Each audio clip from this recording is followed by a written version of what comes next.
10 de la mañana, bienvenidos a un nuevo programa de En Contexto. Mi nombre es Angie Cantillo y como siempre les digo, para mí es un placer acompañarlos a esta hora por los 92.3. Se encuentra conmigo en cabina también Luis Feribarra, quien saludo de inmediato. ¿Qué tal, Luis? ¿Cómo vas? Muy bien, Angie, muchas gracias. Buenos días para usted y para todos los que ya nos acompañan.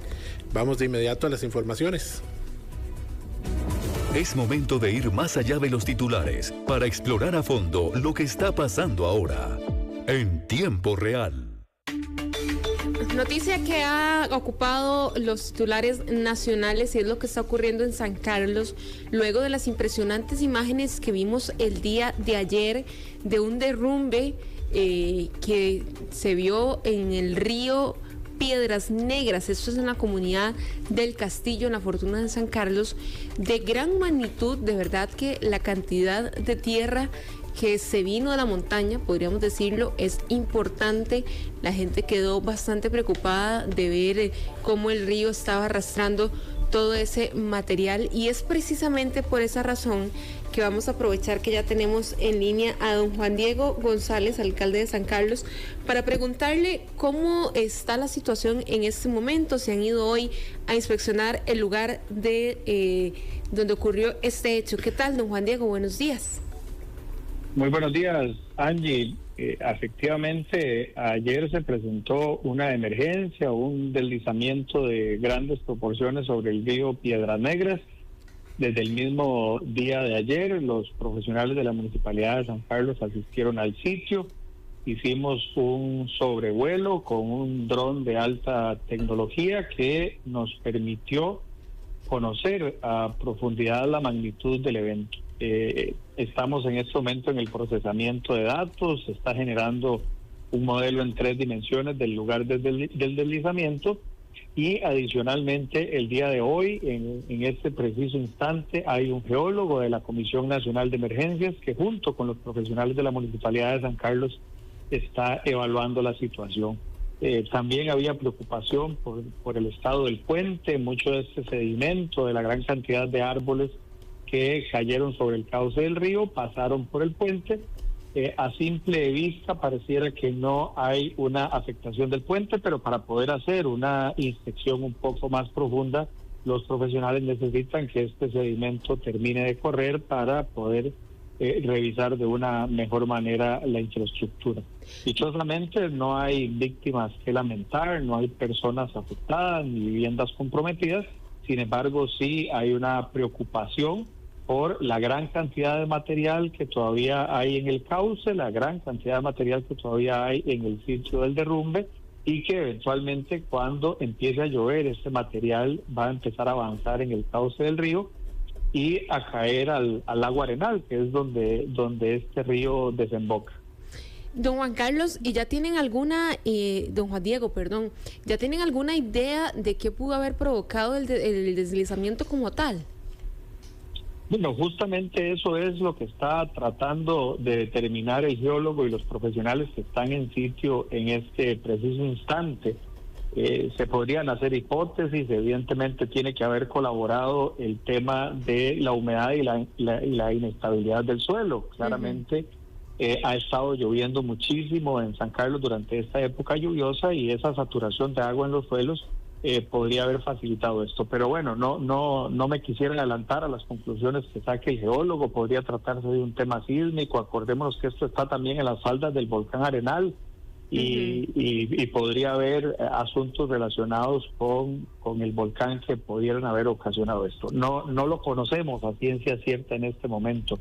No sabemos las razones por las cuales sucedió este derrumbe, y justamente para eso están en este momento los profesionales en sitio. Yo creo que en las próximas horas ya podríamos tener información un poco más certera. Ahora, de manera preliminar, no se ven daños en el puente. Digamos, el material que traía el río no chocó, como decimos popularmente, contra ninguna de la infraestructura del puente. De momento, de momento y a simple vista pareciera que no hay una afectación del puente. De hecho, el puente no está cerrado y está en uso. Sin embargo, por la gran cantidad de material, de sedimento, de árboles que todavía están presentes en los alrededores del puente, no ha sido posible hacer una valoración más exhaustiva del mismo.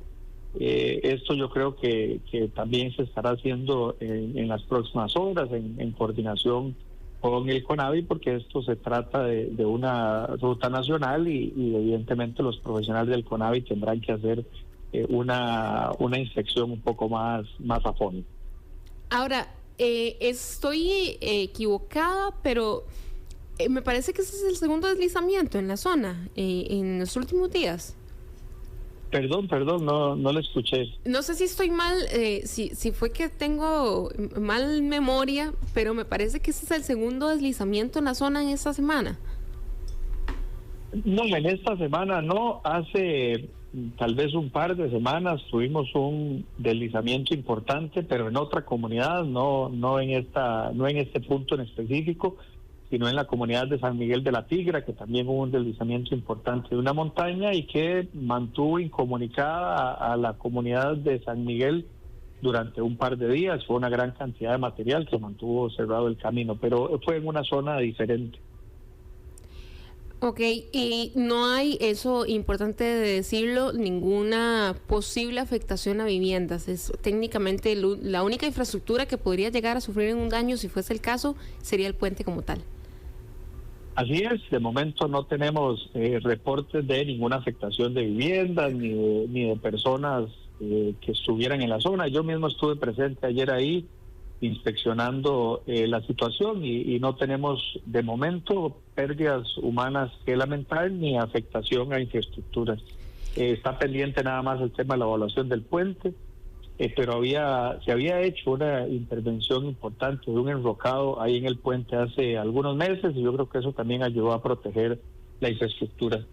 Perfecto, don Juan Diego, le agradecemos muchísimo que nos haya atendido estos minutitos. Sabemos que debe estar hoy con muchísimo trabajo, así que gracias por su tiempo y estaremos en contacto en caso de alguna novedad.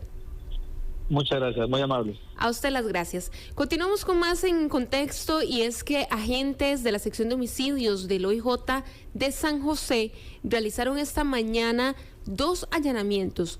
Uno fue en calle Fallas de Desamparados y otro en calle Turrujal, esto en Alajuelita. Además, ahí realizaron también una detención en vía pública y en Ciudad Colón también hicieron algunos otros operativos. Con estos operativos en conjunto lograron la detención de 3 personas que figuran como las principales sospechosas de un homicidio ocurrido el 23 de enero de este año en el sector de Calle Limón en Las Vegas de Alajuelita. No sé si ustedes lo recordarán, pero estos sujetos al parecer habrían llegado a bordo de una motocicleta y dispararon en varias ocasiones, hiriendo a la víctima y posteriormente este hombre falleció. A las 5 de la mañana de este viernes los agentes realizaron los allanamientos y lograron la detención de los sospechosos. Escuchamos a don Michael Soto, subdirector del OIJ. Don Michael, hablemos sobre el operativo que realiza esta mañana la sección de homicidios. Sí, efectivamente se están realizando 3 allanamientos aquí en el sector de Calle Fallas, en Alajuelita y en Ciudad Colón para detener a 3 masculinos. Esto tiene que ver con un homicidio ocurrido el 23 de este mes de enero en el sector de Calle Limón, en Las Vegas de Alajuelita, donde sujetos pasan en motocicleta y disparan indiscriminadamente contra un lugar que es un punto de venta del grupo conocido como Los Lara, y en las afueras de este lugar habían varios masculinos consumidores. Pasan por el lugar, disparan indiscriminadamente, no satisfechos con esto dan la vuelta a la cuadra y cuando habían terceras personas atendiendo a los heridos vuelven a disparar, resultando 2 personas heridas.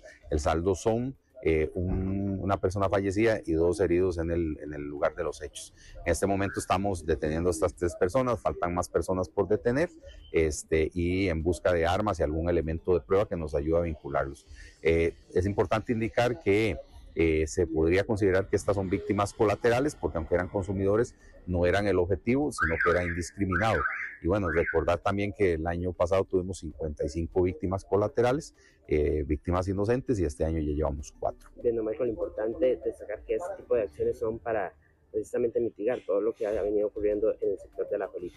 Sí, ciertamente así es. En lo que va del año del mes llevamos 6 homicidios con 8 heridos, una cifra muy alta, muy preocupante, y todo este tipo de acciones es para tratar de disminuir la incidencia de violencia en el sector de la Abuelita. Michael, usted lo mencionaba hace un rato, estas personas indiscriminadamente disparan contra todas las personas que se encuentran en vía pública con tal de lograr su objetivo. Claro, la idea es amedrentar al grupo contrario, dañar un punto de venta, y este objetivo es disparar contra las personas que estén allí, no importa si hay niños, no importa si hay adultos mayores, mujeres, etcétera. Eso es preocupante, peligroso, y por eso estamos tratando de generar acciones con la fuerza pública para disminuir la violencia en el sector. En Contexto, por Extra Radio. Y otra de las informaciones que por supuesto es noticia, Luis, estamos hablando de esto del día de ayer. Ahora sí oficial, las 5 renuncias que se presentaron ayer por parte de ministros. Así es, lo conversábamos el día de ayer tratando de adivinar en aquel momento quiénes podían ser esas salidas, y bueno, ya ayer las dio a conocer el presidente en conferencia de prensa. Laura Fernández, ministra de la Presidencia; Mauricio Batalla, Ministerio de Obras Públicas y Transportes; Francisco Gamboa, en Economía; Ana Catarina Müller, de Educación; y Osvaldo Artavia, presidente ejecutivo del Instituto de Desarrollo Rural. Son las figuras del gobierno que están haciéndose un lado a partir del día de hoy. Y ya no habrían más, de momento, salidas de personas que pudieran aspirar a algún cargo público por el límite de la fecha. Y sin embargo queda ahí como la duda, no sé si tal vez decirlo así, porque dicen que algunos van por proyectos personales, que es que están saliendo del gobierno, ¿verdad? Pero creo que los proyectos personales serán públicos. Sí, me parece que los veremos hacerse públicos más temprano que tarde, como decimos. Importante, de los 5, ya 4 tienen sustituto, excepto de doña Laura Fernández, quien es ministra o era ministra de la Presidencia. ¿Quiénes son los que llegan entonces a ocupar esos cargos? Don Efraín Celedón ocupará el cargo de ministro del MOP. Él ha estado trabajando como viceministro. El viceministro actual de Educación, don Leonardo Sánchez, será promovido a ministro de Educación. Juan Ignacio Ramírez reemplazará a don Osvaldo en la labor titánica que don Osvaldo ha hecho en el INDER. Don Juan Ignacio, por tanto, asumirá la presidencia ejecutiva. Patricia Rojas, hasta hoy viceministra del Ministerio de Economía, Industria y Comercio, asumirá la cartera como ministra. En Contexto, por Extra Radio. Vamos a tener una entrevista en unos minutitos con respecto a este tema, que por supuesto hay muchísimo que analizar y que genera, obvio, muchísimas opiniones, además como las que ya se están empezando a dar desde la Asamblea Legislativa. Vamos a escuchar, de hecho, lo que decía don Óscar Izquierdo, diputado y jefe de fracción del Partido de Liberación Nacional. No nos sorprenden los movimientos que se han anunciado el día de hoy, tampoco nos sorprende el estilo en que se ha hecho, y tampoco nos sorprende la actitud política electoral con que se anuncian estas renuncias. Pero nos preocupa, sí, la enorme inestabilidad que se sigue generando en el gobierno. Otro grupo de renuncias que se suman y llegan casi a 50 renuncias o destituciones. Realmente una gran inestabilidad de parte de este gobierno. Deberían de estar preocupados por los grandes problemas de este país y no de estar anunciando renuncias para posibles candidaturas. Costa Rica merece estar mejor. Costa Rica necesita un gobierno potente que resuelva los problemas. En Contexto, por Extra Radio. No quiero profundizar mucho sobre el tema, Luis, porque vamos a tener una entrevista, pero nos decía hoy un analista una frase que me quedó y creo que resume todo. Nos dice más lo que no anunciaron que lo que sí nos anunciaron. Pero después vamos a discutir sobre el tema. Luis, ¿has ido alguna vez a estos espacios de domingo sin humo de la Municipalidad de San José? No, los conozco, pero no he tenido la oportunidad de ir. Vieras que es muy bonito porque literal se cierra todo el Paseo Colón. Bueno, yo por ejemplo, a mí me encanta andar en bicicleta, entonces uno puede andar con mayor tranquilidad, ve uno mucho a los chiquillos con patines, por ejemplo, y es un bonito plan de domingo en familia, además económico para quienes buscan cuidar un poquito de las finanzas, y vuelven este mes de febrero precisamente. Mucha mascota también, ¿verdad? Ay, por ahí. sí, pero eso sí, a las mascotas sí las llevan. Y bueno, sí, cuidado, sobre todo la hora que la llevan, porque si van como a eso al mediodía y todo, el asfalto se pone muy caliente. Correcto. Y pueden dañarle las patitas, entonces para que lo tomen en cuenta. ¿Cuáles domingos? Lo vamos a escuchar en la siguiente nota. El Paseo Colón es una de las vías que concentra mayor tránsito a nivel nacional, situación que genera gran contaminación por los gases que emanan los vehículos. Es por eso que la Municipalidad de San José informó que realizará una nueva edición de los Domingos Familiares sin Humo, donde con el cierre de Paseo Colón se busca descarbonizar la capital y generar actividades familiares en dicha vía. Domingos Familiares sin Humo es una actividad, una práctica, una experiencia que es fundamental en las ciudades. Cualquier ciudad que se precie de la recuperación de los espacios públicos garantiza que las personas puedan tener una movilidad, un libre acceso. Pero, ¿cuáles domingos serán y en qué horario? Los domingos 2, 9, 16 y 23 de febrero, de 9 de la mañana a 2 de la tarde. Parte de las actividades que se podrán disfrutar son inflables, brinca-brincas, talleres de pintura y viveros, así como go-karts, skateparks, entre otros. Y van a poder encontrar acá en la principal arteria de la ciudad, primero un cierre de vías donde no van a transitar vehículos, y segundo un parque recreativo que va a constar de 8 cuadras en los cuales van a haber diferentes atracciones deportivas, recreativas. El domingo 16 de febrero, la edición de Domingos Familiares sin Humo estará dedicada al benemérito Cuerpo de Bomberos, quien este 2025 celebra 160 años de fundación. En Contexto, por Extra Radio. Bonita iniciativa. Invitados todos. Entonces, me parece que a esa hora no provoca ningún funcionamiento, caos, ¿verdad? No hay muchos carros. Estamos hablando de que es un domingo, además, mucha gente se queda en la casa ya. Hay buenas vías alternas para subir, digamos, de Sabana hacia la calle del Cementerio, por ejemplo. Sí, entonces, no creo que se vaya a congestionar mucho. Tal vez encuentran a Angie ahí en bici. Ah, sí, y me saludan, por supuesto. Y si me quieren invitar algo de comer también. Mentira. Vamos a hablar también de otro tema, y esto yo creo que nos alerta a todos a la hora de adquirir servicios. Resulta que las autoridades detuvieron a un falso notario que hasta falsificaba firmas con tal de cometer algunos fraudes, así que mucho cuidado sobre cómo certificar que usted está contratando o está frente a un funcionario verdaderamente profesional para evitar una estafa. Según la investigación, este notario aprovechó su posición para trasladar propiedades y otros bienes a personas ajenas, utilizando información falsa, sin el conocimiento de los verdaderos propietarios. Se habla de una cantidad importante de fincas, propiedades y vehículos. Lamentablemente, en nuestro país existe una gran cantidad de abogados que están descontando penas de prisión en las cárceles y que incluso son abogados y abogadas que están realizando investigaciones en su contra en las fiscalías de todo el país. Realmente consideramos que el ejercicio del notariado conlleva precisamente que muchos de los abogados y abogadas incurran en esta serie de delitos, como el de falsificación de documentos, usos de documento falso, falsedades ideológicas. El detenido fue identificado como un hombre de apellido Carrillo, un notario de 61 años, quien figura como sospechoso de falsedad ideológica y otros delitos relacionados con la falsificación de documentos notariales. El delito de procuración de impunidad está previsto y sancionado con pena de 3 a 10 años de prisión en el artículo 62 de la Ley sobre Sustancias Psicotrópicas y Drogas de Uso No Autorizado. Se alega que el notario registraba en los documentos la presencia de personas que en realidad no estaban en el país y habían fallecido o nunca comparecieron en los actos notariales en cuestión.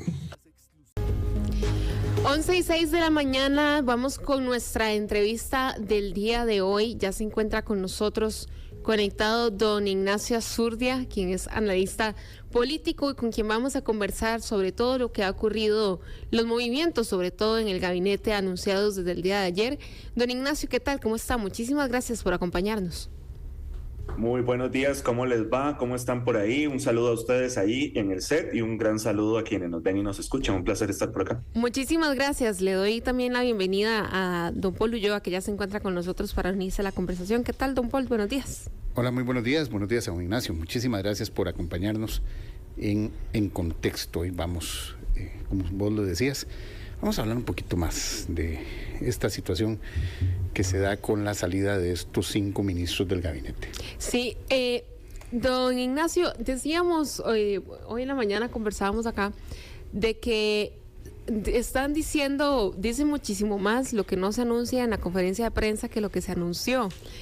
Son 5 salidas, me parece que 2 de ellas que tal vez no lo esperábamos, habían 3 que ya eran nombres que sonaban, que podían salir.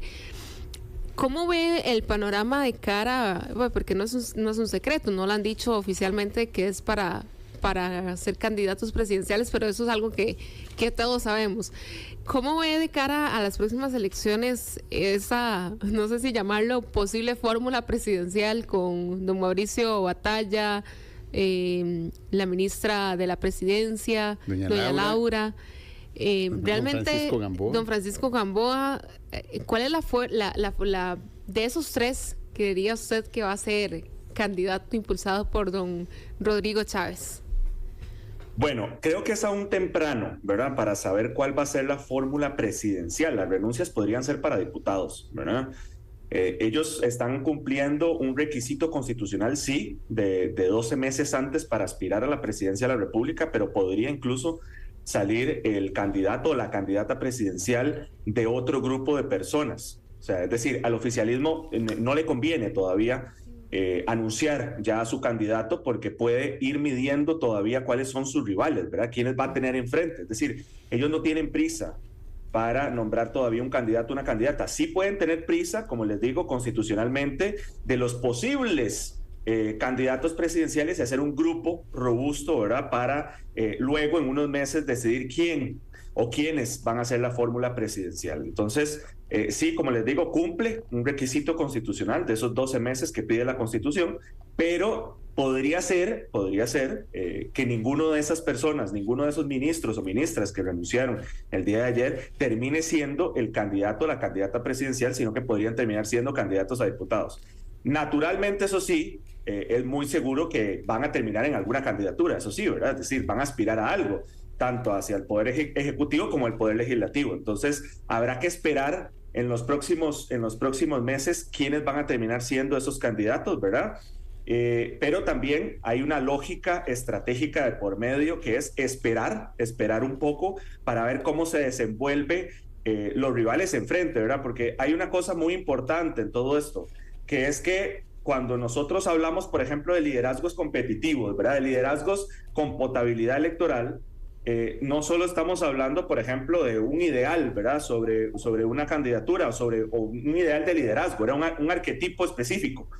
Los liderazgos se diseñan en función de, obviamente, la reputación que tengan, ¿verdad? Es decir, un liderazgo va a ser competitivo en función de cuál es su identidad, por qué se le conoce, ¿verdad?, qué puede ofrecer a los costarricenses, pero sobre todo el contexto en el que está, ¿verdad? Es decir, cuáles temas se van a tocar, qué representa ese candidato, cómo puede conectar y sobre todo cómo puede conectar con ciertos públicos. No olvidemos que el electorado es muy diverso, ¿verdad? Hay públicos de públicos. Nunca va a existir un candidato que pueda convencer a toda la población costarricense, porque la población costarricense naturalmente, igual que en cualquier país, es diversa, ¿verdad? Y entonces es cuál candidato puede convencer a mayorías, que pueda atraer a mayorías. Y en eso podemos hablar, por ejemplo, de don Rodrigo Chávez, que don Rodrigo Chávez fue un candidato muy exitoso en un contexto particular, ¿verdad? Cuando ganó las elecciones en las últimas elecciones presidenciales y cómo ha sostenido la popularidad que sostiene en este momento, o al menos según el último estudio, al menos del CIEP o del CISGALO. Y entonces, en función de eso, hay que pensar cuáles son esos rivales, ¿verdad? O cuáles son esos candidatos y cuáles rivales va a tener enfrente. Por eso es que el oficialismo no le urge en este momento lanzar a un candidato, porque obviamente ese candidato oficialista tiene que simbolizar de la mejor manera la continuidad del proyecto de Rodrigo Chávez, sobre todo cuando es un proyecto muy personalista, ¿verdad? Ajá. Y al frente, ¿cuáles liderazgos van a poder hacerle mella a esa candidatura, ¿verdad? O sea, ¿cómo van a poder competir mejor con esos liderazgos? O sea, don Ignacio, podríamos ver, tenemos una posible fórmula presidencial, uh-huh, en la que, y bien lo decía Angie, las formas como fueron despedidos el día de ayer también tienen que hablar, o habla de alguna manera, pero podría cambiar dependiendo incluso de lo que resulte de la Convención de Liberación Nacional, que es hasta ahora el que tiene la mayor cantidad de candidatos, porque ya los otros partidos por el momento, y estamos hablando de los partidos, digámoslo que grandes, que son o tradicionales, ya no son grandes, sino tradicionales, como el Partido Unidad Social Cristiana solo maneja por ahora un precandidato, uh-huh, el PAC solo maneja una precandidata, y otros partidos que son más cercanos a ser personalistas, como usted lo indica, incluso el mismo caso de Nueva República, que habría que esperar un poquito más cuál va a ser cómo se va a desenvolver Nueva República y el Partido Liberal Progresista, que serían también un poco más personalistas. Pero entonces podría variar el orden, uh-huh, en esta idea. Exactamente. A ver, de la papeleta oficial. No, totalmente, don Paul. Vamos a ver.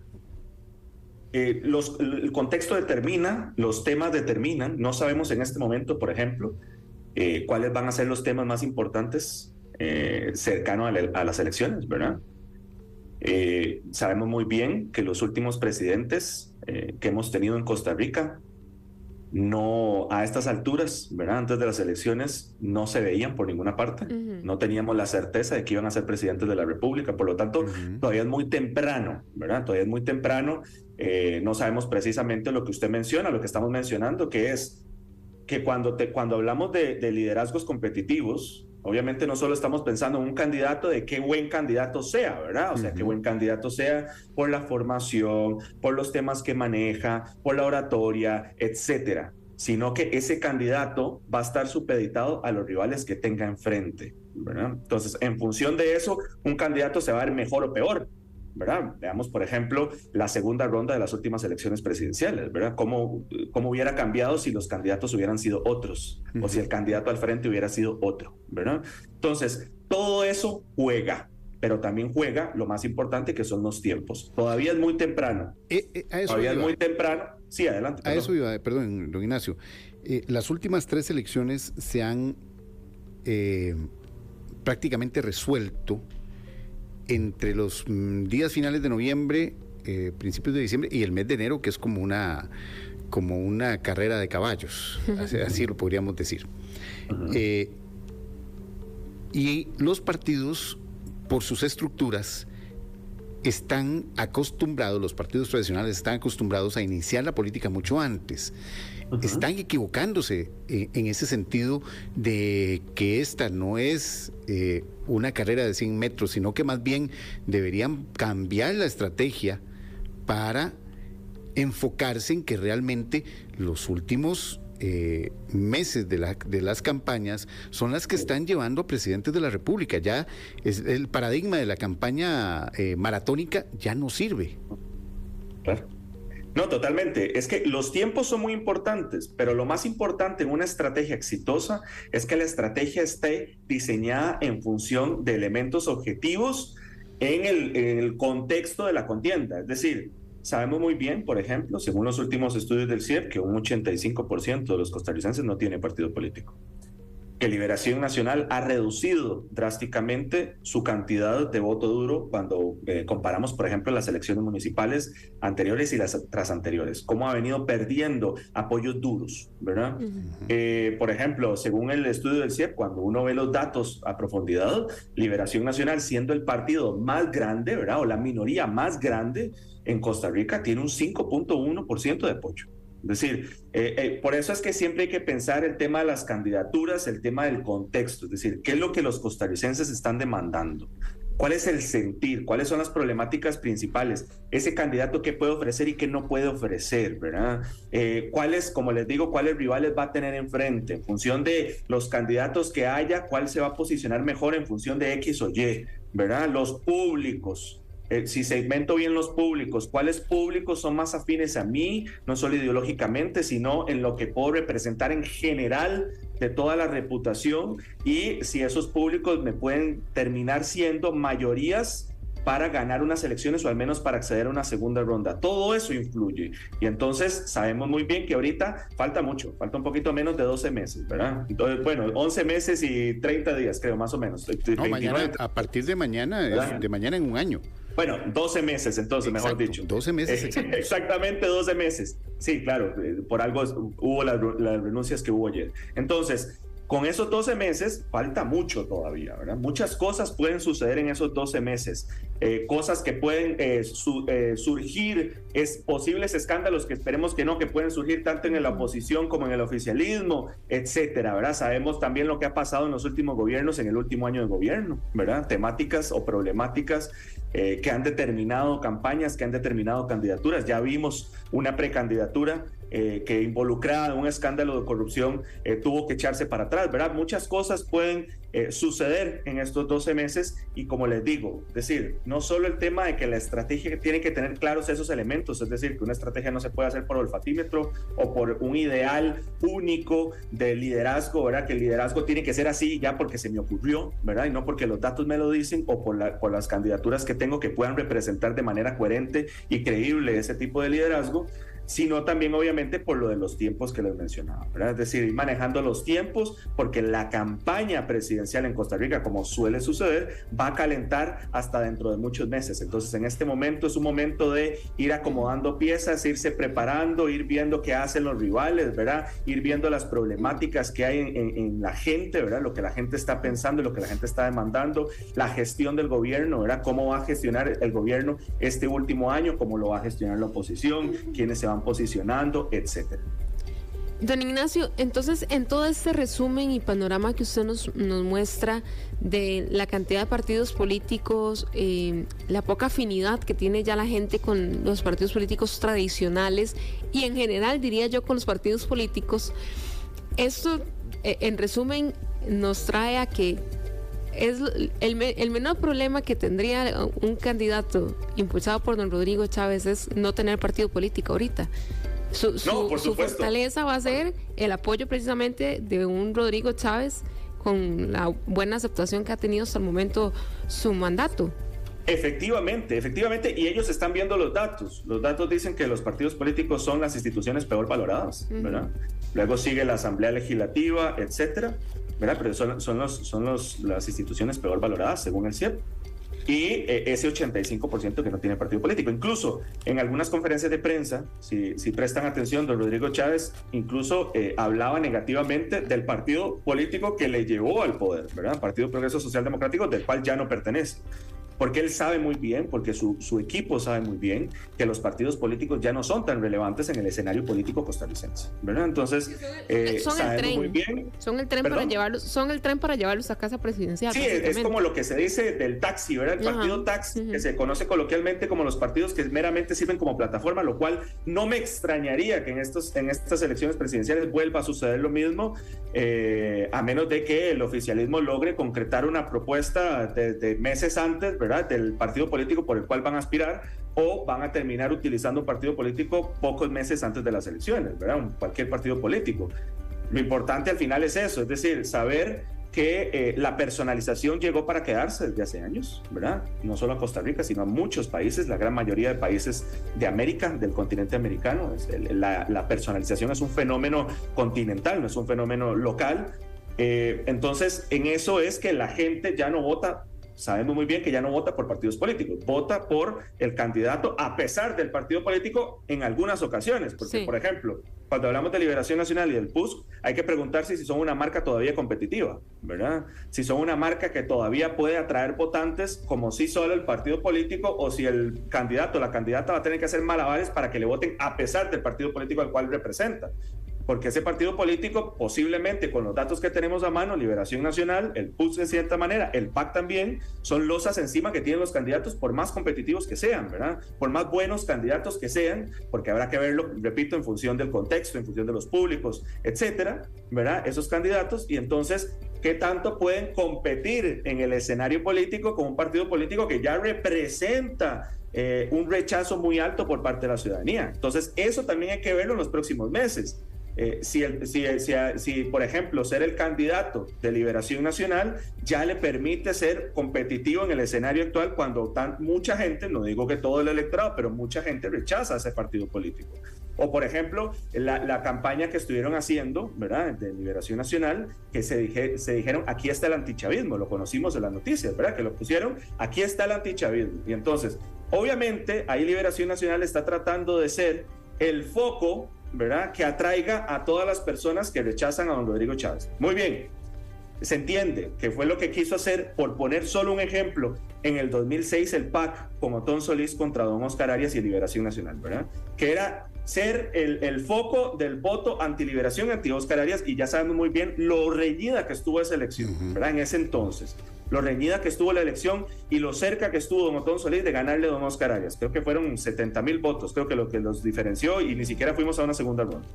Y entonces, cuando nosotros vemos ese tipo de estrategias o de tácticas, ¿verdad?, de atraer ese voto llamado coloquialmente útil, ese voto útil que se supone que votaría por el candidato que sea de Liberación Nacional y Liberación Nacional en contra de don Rodrigo Chávez, hay que preguntarse todos los demás elementos, ¿verdad? Es decir, yo puedo atraer, sí, buscar atraer el voto útil, pero Liberación Nacional como emisor, como partido político, es el mejor partido para hacer eso, digamos, tiene la marca lo suficientemente fuerte o no tan devaluada como para poder atraer el voto útil, ¿verdad? Ese tipo de cosas, y muy importante. Voy a acuñar una frase ahí, perdón, Ignacio, perdón, sí.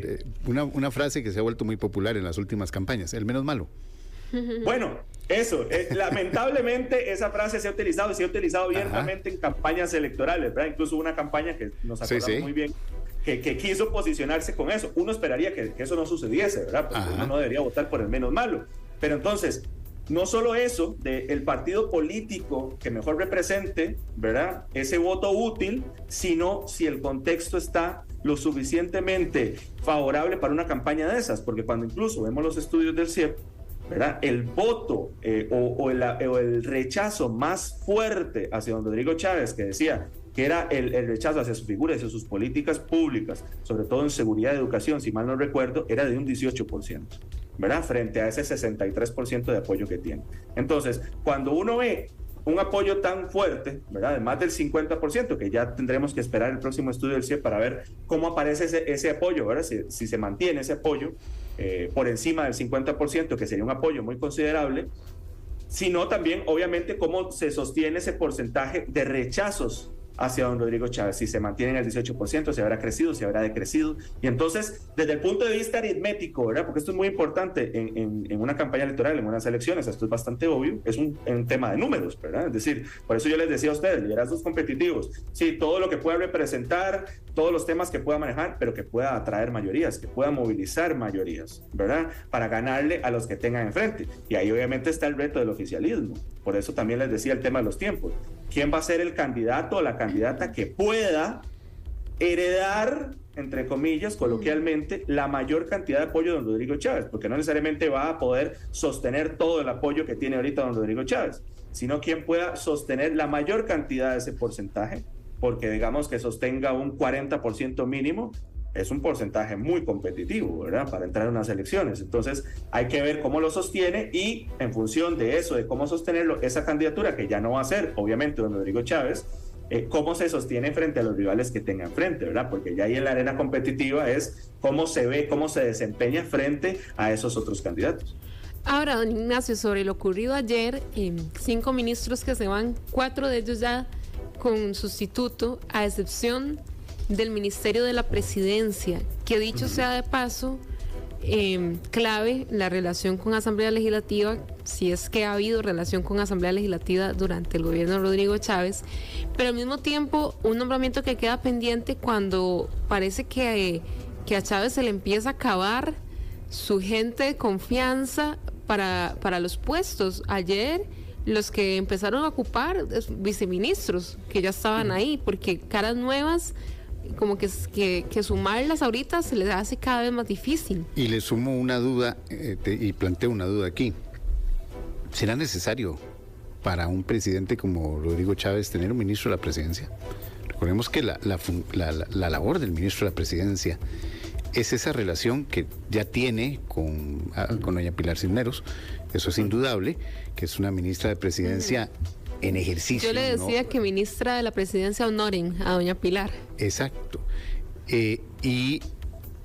Pero será necesario, porque además recordemos que el ministro de la presidencia es por decirlo así, el coordinador de todo el gabinete, es el escudero tradicionalmente del presidente, es una persona de mayor confianza y es el que recibe las balas también.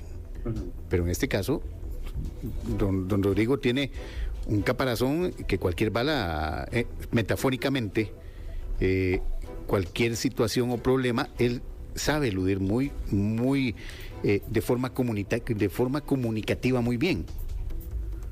Sí, el ministro de la presidencia es el principal enlace entre el Poder Ejecutivo y el Poder Legislativo, ¿verdad? Es el principal negociador, se podría decir. Vamos a ver, aquí hay que hablar de dos modelos. De un lado tenemos el modelo ideal de gestión y comunicación de gobierno, que yo lo he mencionado en mis redes y en otras entrevistas millones de veces, que el modelo ideal es que cuando un presidente, por ejemplo, llega, o un candidato recién, o un presidente electo llega ya a ser presidente en funciones o en ejercicio, pues obviamente tiene que llegar a generar consensos, ¿verdad? Es decir, tiene que haber una orientación a consenso, sobre todo en un sistema político como el costarricense, cuando el poder está disperso por diferentes órganos o instituciones, ¿verdad? Entonces hay que consensuar, hay que negociar para poder tomar decisiones. Es decir, el Poder Ejecutivo no puede hacerlo todo solo. Naturalmente tiene que negociar con la Asamblea Legislativa, incluso con el Poder Judicial, con otras instituciones, etcétera. Y más aún cuando el Poder Ejecutivo, el gobierno, no tiene mayoría en la Asamblea Legislativa. Sabemos muy bien las potestades constitucionales que se le dan a la Asamblea Legislativa, las muchísimas, por algo es el primer poder de la República, y entonces naturalmente tiene que haber ese consenso, ¿verdad? Es decir, que ya el presidente no solo se dirige a las personas que le votaron, sino que tiene que construir una legitimidad mayor, un apoyo mayor, un respeto como mínimo mayor por parte de la ciudadanía y las distintas instituciones, ¿verdad? Y entonces tiene que estar orientado al consenso, porque si no, no puede tomar decisiones y por ende le va a costar mucho cumplir sus promesas de campaña. Eso es el modelo ideal, ¿verdad?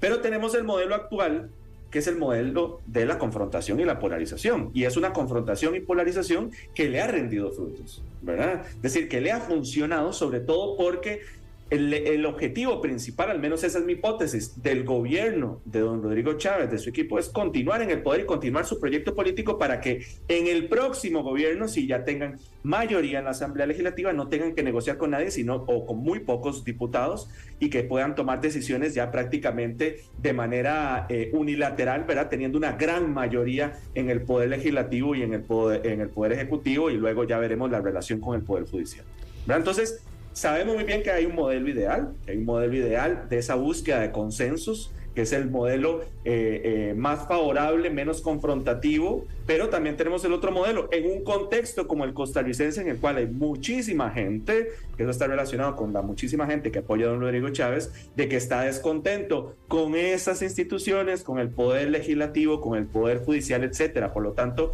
capitaliza ese descontento, ese desprestigio de esas instituciones, en la cual don Rodrigo Chávez representa en este momento un presidente que no tiene ante sus públicos que negociar con nadie, porque no tiene por qué negociar con esas personas que le caen mal, ¿verdad?, a sus públicos. Y entonces lo que están diciendo es, ok, a mí mi presidente me gusta que sea así, ¿verdad?, que sea confrontativo y demás, porque ya en las próximas elecciones, esa es la aspiración electoral, vamos a tener una asamblea legislativa mayoritaria, etcétera. Eso es lo que aspiran, ¿verdad? Eso es lo que están apostándole.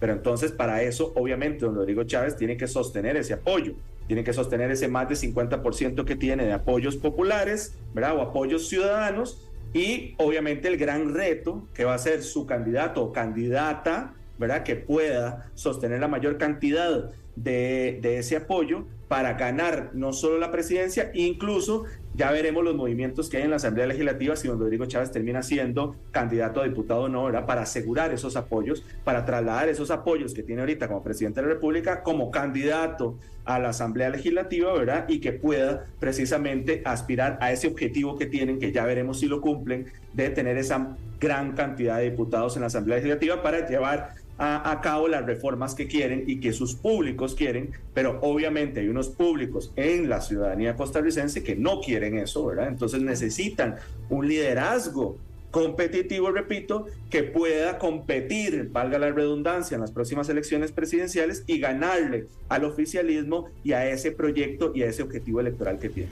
Eso es, don Ignacio, es tema. Ese es el otro gran tema. Para otro programa, sí. Como decíamos hace muchos años, eso es, queridos, es tema para otro cuento.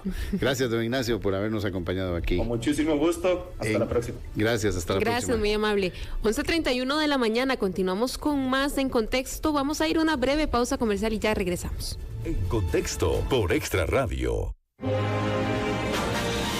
Edición estelar de Extra. 10:35 de la mañana, continuamos con más de En Contexto. 11:35, ya algo me tenía que fallar en la vista. 11:35 de la mañana. Ya es viernes, ustedes comprenderán.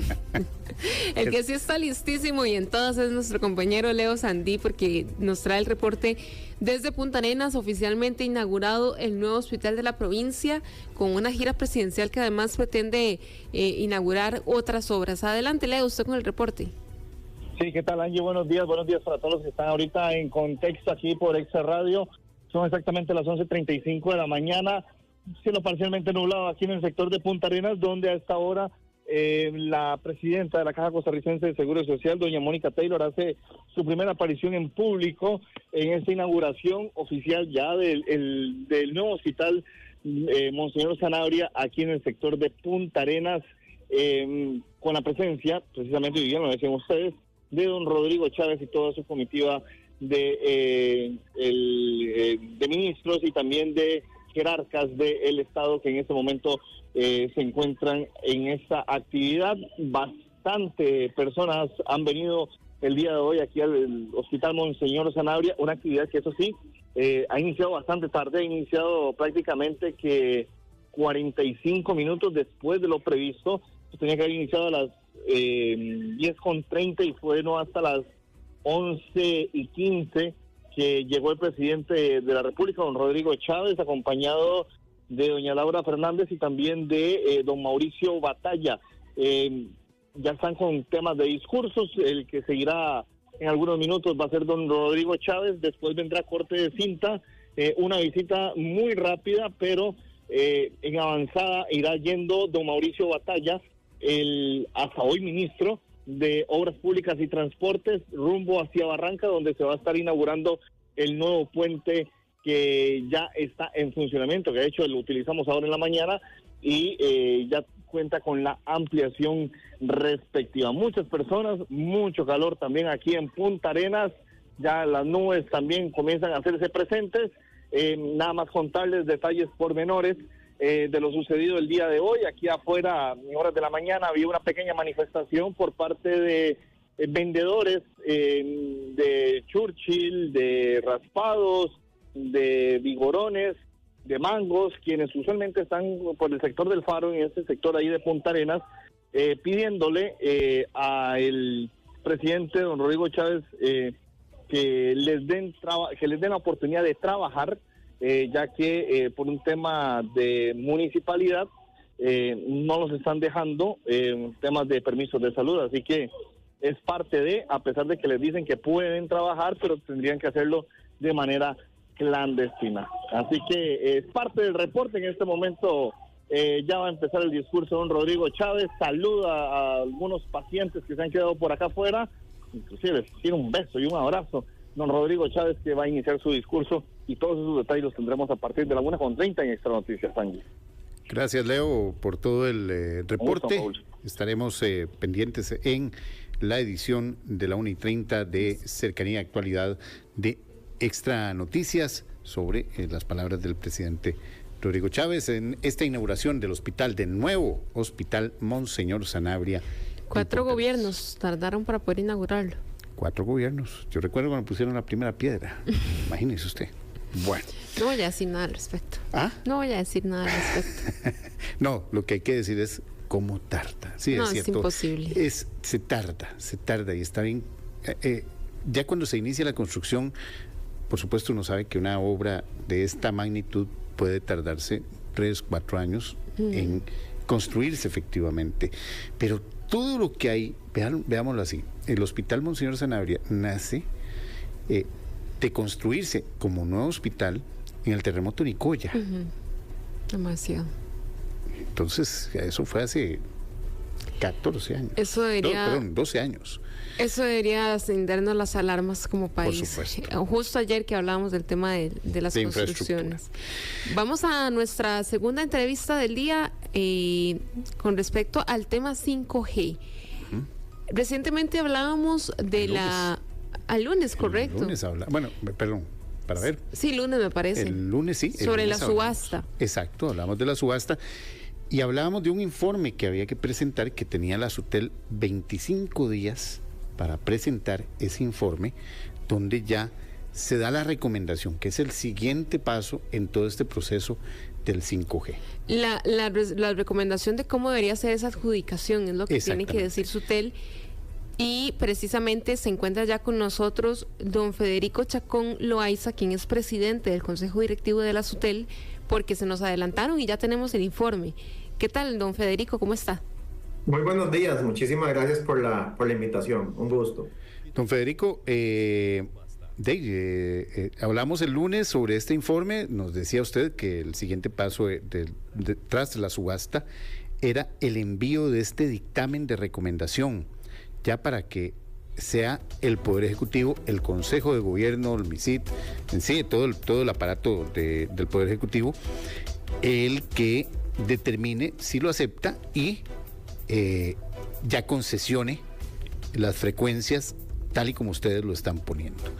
Pero ya hoy, en menos de una semana de lo que hablamos, hace una semana fue la última subasta, la subasta, digámoslo así, regional, y ya está el informe. Así es, don Paul. Bueno, les habíamos comentado que íbamos a hacer un esfuerzo para tener ese informe antes de los 25 días que estaba el calendario, y lo hicimos con 21 días por delante, y nos llena mucho de satisfacción. Veníamos previendo algunos temas y para adelantarlo, y es un informe que resume los resultados, que integra las dos subastas, la de la fase nacional y la de la fase regional, que como usted lo dice fue hace apenas 8 días. Es un informe que tiene la cantidad de todas las unidades de infraestructura que se adjudicaron finalmente, que fueron 3.370. Más de lo que habíamos ofertado, porque ya estamos sumando unas obligaciones que estaban en el cartel. Es un informe que van las obligaciones, es un informe que van no solamente los bloques del espectro que se adjudicaron o que ofertaron la semana pasada, sino ya en cómo quedan esos segmentos debidamente detallados. Este informe va todo el expediente debidamente certificado, y van también los 7 borradores de los contratos de concesión. Y todo eso lo conocimos en una sesión especial ayer y lo remitimos al MISID para que continúe con esta etapa tan importante. Y como les decíamos, muy contentos, y efectivamente estamos más cerca y dimos un paso muy importante y ya lo consolidamos con este informe. Don Federico, vamos a recordar un poco cómo quedó la subasta. Estamos hablando de que las operadoras Claro y Liberty harán o construirán cada una 1.552 radiobases, esto por ser a nivel nacional, y además pagarán 16.259.970 colones a Fonatel. Estas dos empresas son las que tienen todo a nivel nacional, o sea, tienen estas frecuencias para dar cobertura a nivel nacional, y además están las regionales, las cooperativas regionales, que son Cope Alfaro Ruiz, Cope Guanacaste, Cope Lesca, Cope Santos y la empresa RIN Centrales de Costa Rica. En total, 3.373 bases o radiobases que se construirán para atender a los 84 cantones, y el monto total que se le inyectará a Fonatel son 34 millones, poco más de 34.800.000 dólares. Esto es lo que se presenta al MISIT. Prácticamente ya se le envió. Correcto. Sí, esos son los datos ya finales que ya están interpretados y sumados. Es una cantidad muy significativa de recursos económicos, de verdad, de más de 34.800.000 dólares que van a Fonatel, y esta cantidad de 3.000, como usted lo decía, 373 radiobases que se van a instalar. Recordemos que son obligaciones que se van a instalar a donde el mercado no es atractivo, a donde hay baja conectividad o nula conectividad. Entonces, no solamente se va a llevar el beneficio de 5G, de lo que implica esta tecnología, sino que también se va a garantizar de que el país y que todas las zonas del país tengan los beneficios. Eso es lo innovador y lo importante y lo valioso también adicional, por supuesto, al 5G de este concurso.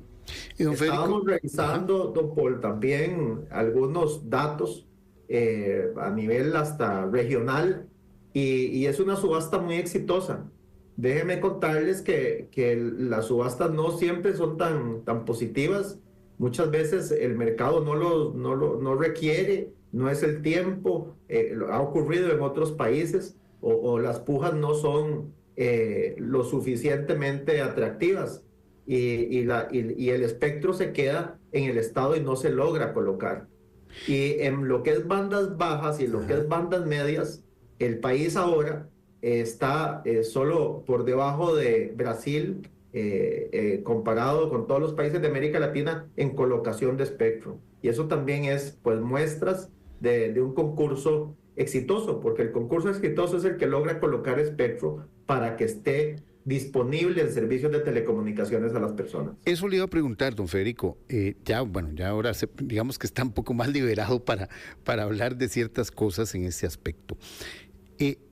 Uno pensaría de que nuestro mercado es tan pequeño que no es atractivo para las empresas telefónicas, aún las que ya están instaladas.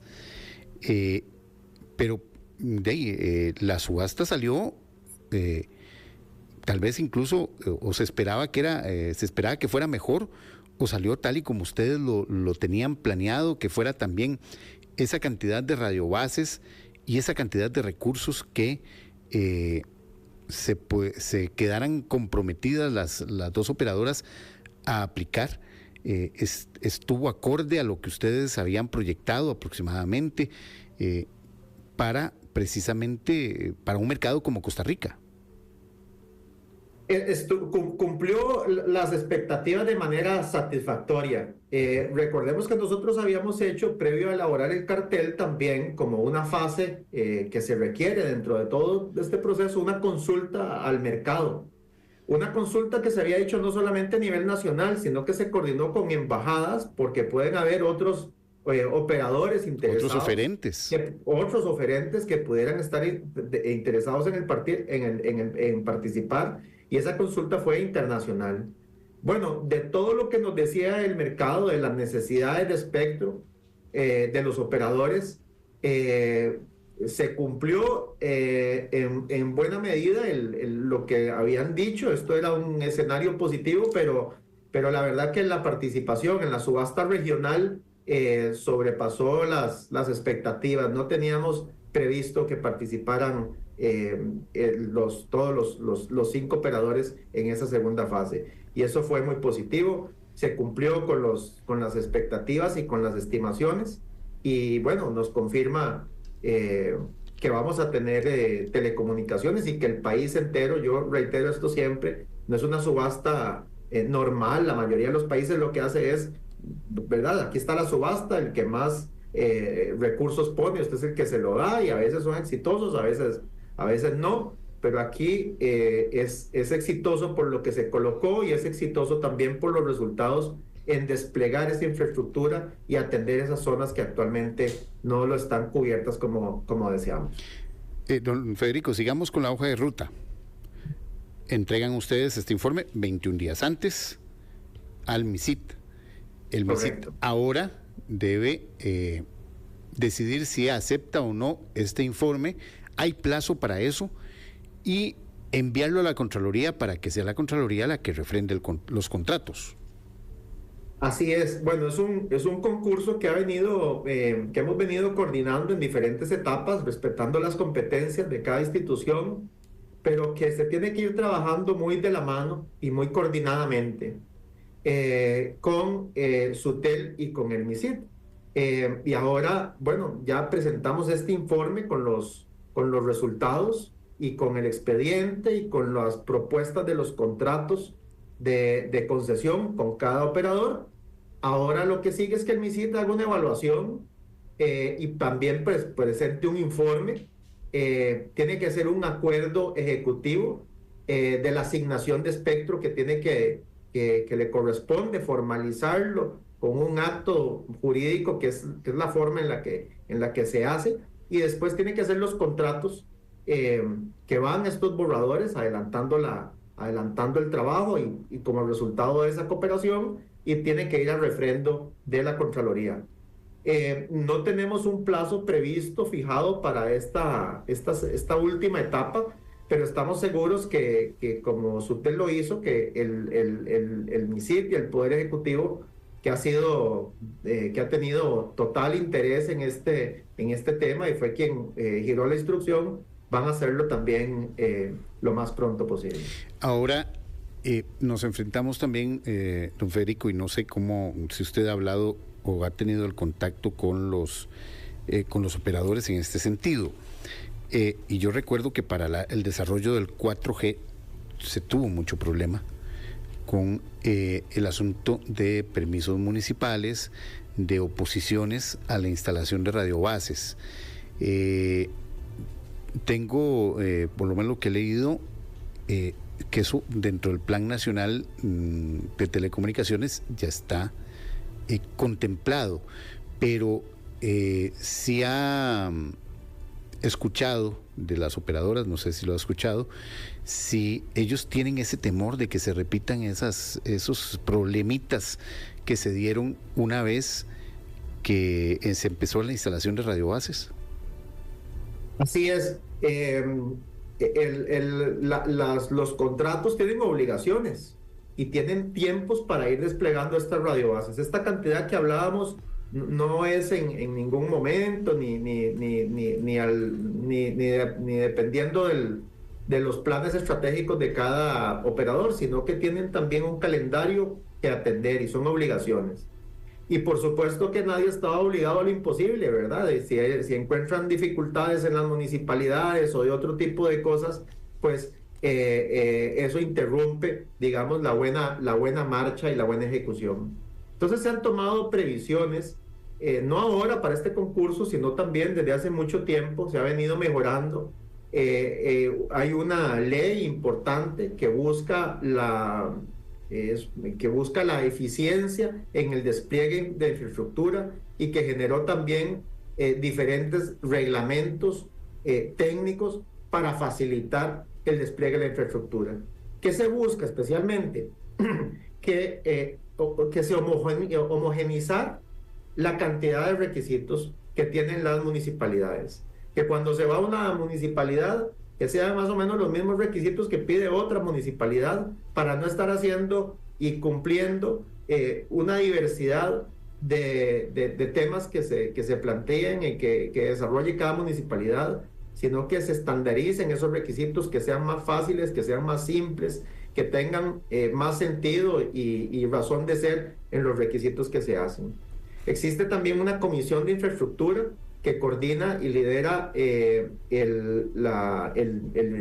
MISIT como rector y del cual SUTEL es parte, y también son parte la industria, y ahí se ven todas las problemáticas y se van viendo, digamos, las soluciones que se van prestando. Entonces, de modo que se han hecho avances importantes para que el despliegue de infraestructura sea más sencillo y los beneficios no tarden en llegar por estas razones. Y que muchos estamos de acuerdo que la necesidad del despliegue del 5G Sí, es urgente claro, como país. Y ayer lo decía un informe de la Cámara de la Construcción que hablaba de la construcción, precisamente de la infraestructura y de la inversión en obra pública, que en obra pública tiene que ver todo.